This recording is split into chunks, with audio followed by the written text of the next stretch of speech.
कि आखिर भारत किसके नाम से? शकुंतला पुत्र जो राजा दशरथ के कुल के पुत्र थे और राम राज्य की परिकल्पना को साकार करने के लिए संविधान का यदि आप पत्रक देखोगे तो उसका संविधान का पहला प्रश्न जो है उसके ऊपर जो चित्र बना हुआ है तो उस चित्र में सबसे पहले एक कमल का पुष्प बना हुआ है और उस कमल के पुष्प के बाजू में इस संविधान रचयिताओं ने जो कल्पना करी बहुत ही अद्भुत, दिव्य और उच्च स्तरीय करे। एक तरफ वृषभ को बिठाया मतलब नंदी स्वामी को बिठाया मतलब गौवंश को बिठाया। संविधान की पुस्तक के प्रथम पृष्ठ पर वृषभ देवता को बिठा करके इस देश को श्रम का प्रतीक दिया, गौवंश की पवित्रता और मेहनत का प्रतीक दिया। और जब अंदर के प्रश्नों में आप देखेंगे भगवान बुद्ध को दिया, वीर शिवाजी महाराज को दिया, इतना ही नहीं और अंदर के प्रश्नों में जब हम जाते हैं तो भारत की लोक संस्कृति को अलग अलग तरीके से उसमें उकेरा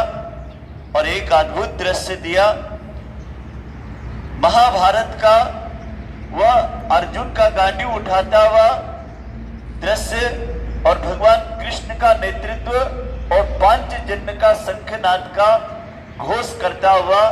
विजय रथ दिया। इसका मतलब तो ऐसा हुआ कि भारत का संविधान यहाँ की संस्कृति, संस्कारों और प्रकृति को साथ लेकर के राष्ट्र की रक्षा के लिए उठ खड़ा होने वाला एक पवित्र संविधान है, जिसको मुट्ठी भर लोग संविधान की बातें करके देश के 135 करोड़ लोगों को देश की संस्कृति, संस्कारों से कहीं दूर ले जाते हैं। भारत के संविधान की शपथ लेकर के यहाँ का देश का प्रधानमंत्री,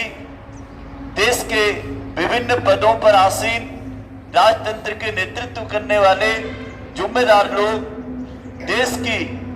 10 दिशाओं की सीमाओं की रक्षा की, सुरक्षा की और यहाँ के नागरिकों की सुख दुख की व्यवस्था की जिम्मेवारी की शपथ लेते हैं। लेकिन कहीं सिस्टम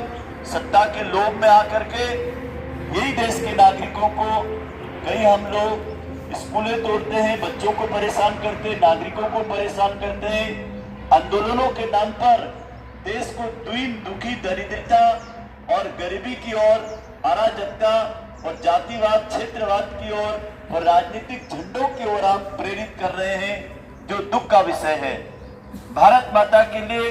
सभी मतों को, सभी पंथों को, सभी राजनीतिक पार्टियों को जहां एक होना चाहिए वहां वो लोग कहीं न कहीं देश की ताकत को कमजोर करते हैं। ऐसे समय में हम सबको 2021 का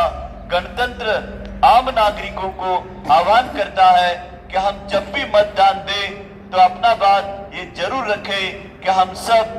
भारतवासियों को महाभारत के लिए एक होना चाहिए। भारत के विकास के लिए, भारत की प्रगति के लिए, भारत के सिस्टम के लिए एक मत से देश के साथ खड़ा होना चाहिए।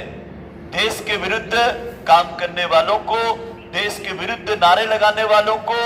देश के झंडे का अपमान और देश के राष्ट्रगान का अपमान करने वालों को, देश के जवानों, किसानों और संतों, सुधारकों की परंपराओं का विरोध करने वाली देसी ताकतों का हमें विरोध करना चाहिए, उनका साथ कभी नहीं देना चाहिए। परम पूज्य गुरुदेव पंडित श्री राम शर्मा आचार्य जी ने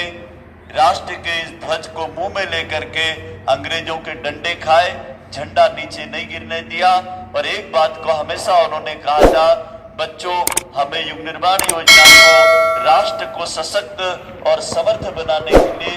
राष्ट्र के चौमुखी विकास के लिए, राष्ट्र की धरोहर की रक्षा करना है। इसीलिए गायत्री परिवार इस जनता की शिक्षा के लिए, स्वास्थ्य के लिए, पर्यावरण के लिए, सामाजिक कुरीतियों के उन्मूलन के लिए, नशा मुक्ति के लिए, स्वच्छता के लिए, ग्राम विकास के लिए और जंगल, जमीन और भूमि के संरक्षण के लिए एक संकल्पित ऋषि तंत्र है जो माँ भारती चाहती है। उसके लिए गायत्री परिवार के परिजनों का पल पल, क्षण क्षण रक्त की एक एक बूंद पसीने की एक एक बूंद भारती के चरणों में समर्पित होती है।